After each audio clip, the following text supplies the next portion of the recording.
Thank you, Madam Speaker.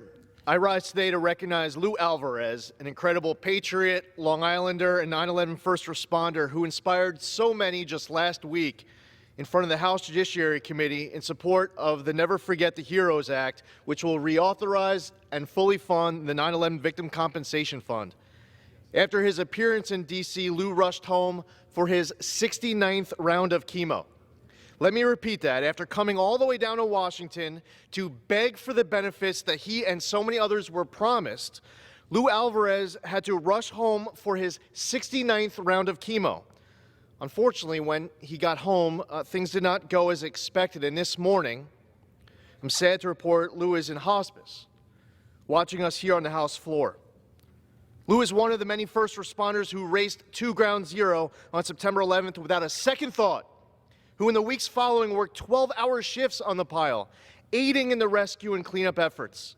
Lou, like so many of his fellow first responders, was diagnosed with one of the thousands of cancers attributed to the inhalation of toxic air and debris at Ground Zero. We have actually lost more 9/11 first responders since 9/11 than we lost people on 9/11 itself. We must fully fund and reauthorize the 9/11 Victim Compensation Fund. Last Tuesday, like so many times before, Lou once again made the trip to Washington to testify in front of the committee, begging Congress to fully fund the compensation fund. It wasn't his first time to D.C. in a long shot.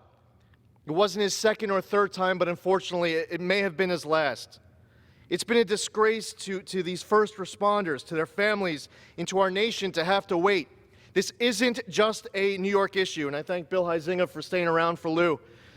This isn't a Democrat or Republican Party platform or political football. This is a responsibility that we all shoulder as Americans first and foremost. This is the spirit of our country. It's who we are as a people. Last Wednesday, following Lou's testimony, the Never Forget the Heroes Act passed committee unanimously.